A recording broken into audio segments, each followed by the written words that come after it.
Hi everybody, welcome back to Cooking with Sun King. It's me, Chef Steven, here, of course, at the signature table at Fisher's Test Kitchen with our wonderful friends from Green Bean Delivery. They gave us some really great products to do this time, and tis the season. It's Oktoberfest time here at the brewery, so we're super excited to present pizza. Wait, pizza? Oktoberfest. Nothing says German and Oktoberfest like pizza. I'll make the connection, I promise. So we are going to actually use the Oktoberfest as the base for our pizza dough.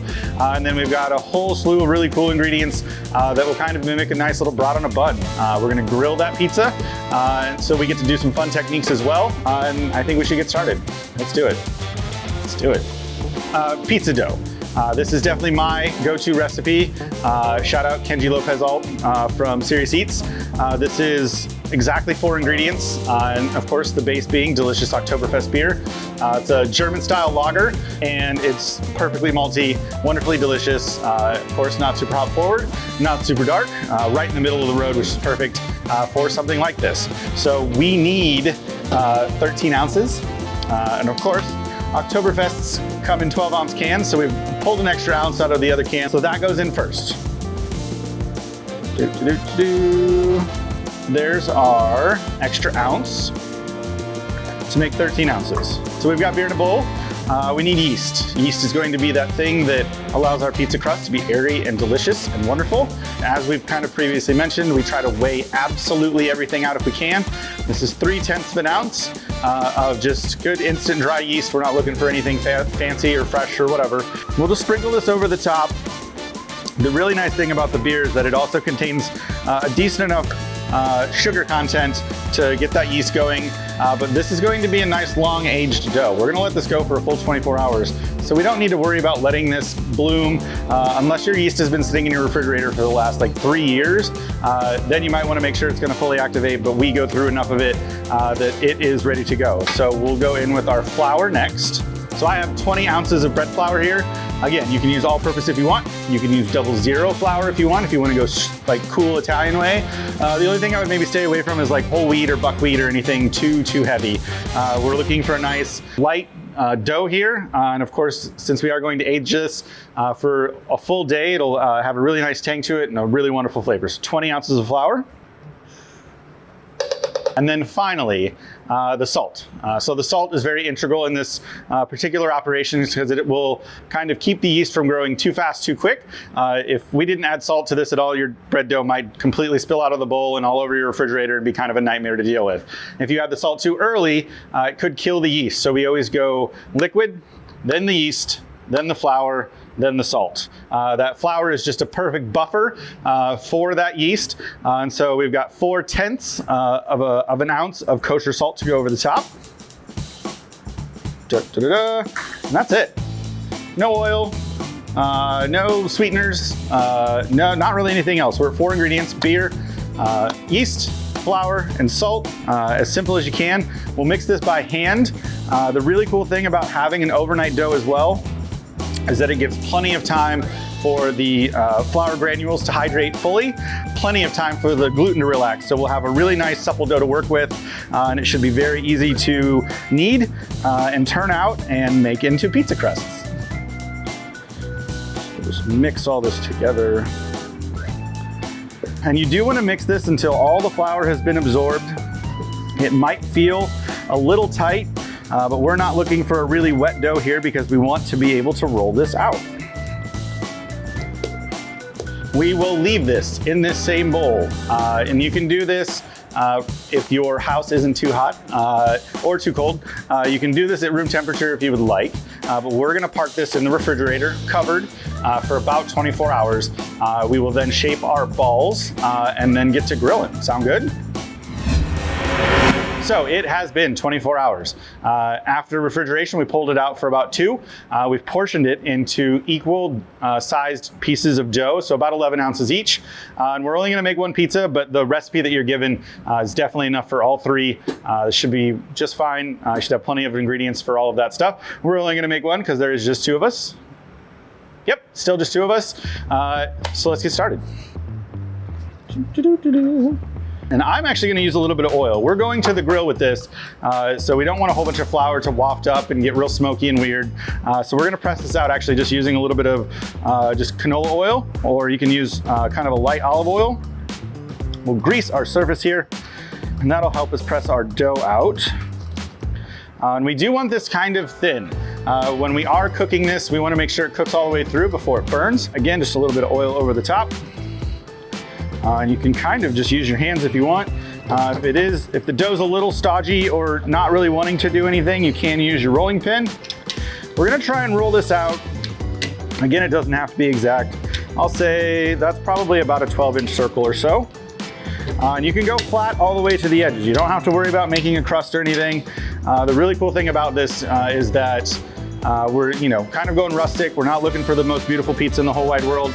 But again, we want this nice and thin so it has plenty of time to cook before it burns. So the first thing we're gonna do is make sure we have a decent amount of oil. We don't want it dripping on this surface so it won't stick. And then we'll pick it up, make sure there's no crazy folds, and go right on the grill. Ready? Boom. And again, it doesn't have to be perfect. But once you do it, you're kind of stuck there. So we'll let this cook for about 2 to 3 minutes on this first side, and then we're gonna pull it off. And then we'll kind of go from there. Cool. It's been about 3 minutes. We have rotated once just to make sure if your grill has a hot spot that we kind of cover all those bases. Our pizza peel or pizza sheet here is just lightly oiled as well because we need this raw side to go onto the pan. We're going to flip this whole thing over and top the cooked side. If we top the raw side, we would just end up burning the dough before anything else had to cook. So here we go. Ready? Boom. Ta-da! So we've got our grilled pizza skin, I guess if you want to call it that. And then we need to go kind of bananas. This is Oktoberfest beer, so we wanted to kind of keep that fun German theme. So we have this really cool product from Brownwood Farms called mustard cream. It's a little sweet, it's a little spicy.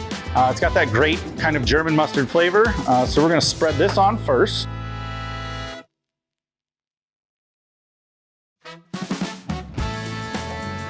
It's all good. So we're gonna spread this mustard nice and thin. Again, it's got a little bit of a kick to it, so we're not looking to blow everybody out of the water, but we also want that delicious mustard flavor on every square inch of this. So we're gonna go nice and thin over the whole grilled pizza. Awesome. And then our cheese. We're using a blend of aged mozzarella and a nice little kind of crema casa. It's just a German style cheese, super buttery, super creamy, goes really well with everything. So 50-50 blend on that. We already shredded this up. And of course you can go as little or as much as you want. But again, we have to remember that we're cooking this from the bottom up. So if we have this mountain of cheese on this pizza, it's not going to cook all, or the crust will burn before the cheese has a time to cook all the way through. So we'll do a nice even layer right over the top of everything. And then 2 more ingredients. Old Major Bratwurst, a great little local company here out of Indianapolis, Indiana. You see them at all the wonderful farmers markets across central Indiana. And this is just their Wisconsin brat. We have pre-cooked this. Again, some pizza recipes you can actually put the sausage on raw, but since we are grilling this and it's gonna be a much shorter cooking time, we've pre-cooked this sausage just in a skillet, trying to take off as much of the fat as we possibly can. So we have our nice, delicious cooked bratwurst here. Just like we would normal pizza sausage.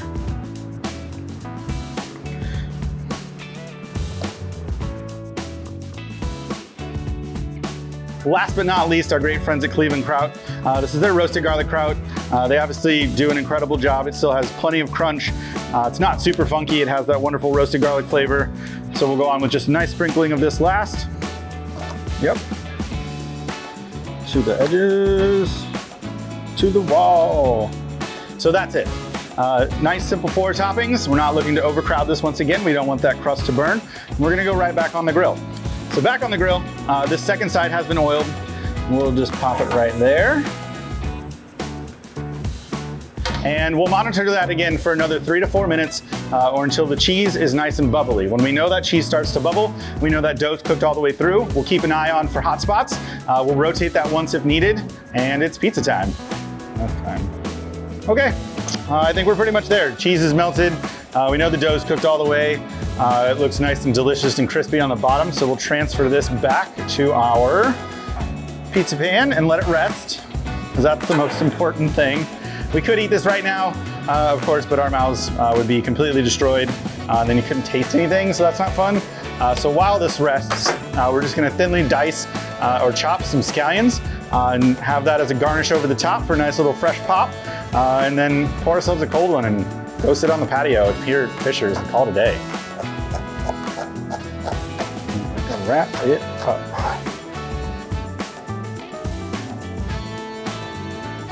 Boom.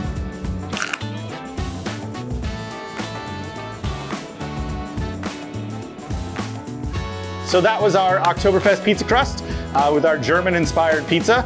All of those really great ingredients from our good friends at Green Bean, cooked in this really gorgeous space at the signature table at Fisher's Test Kitchen. Of course, we want to thank all of you for following along through all of these. This has been really fun for us throughout the year.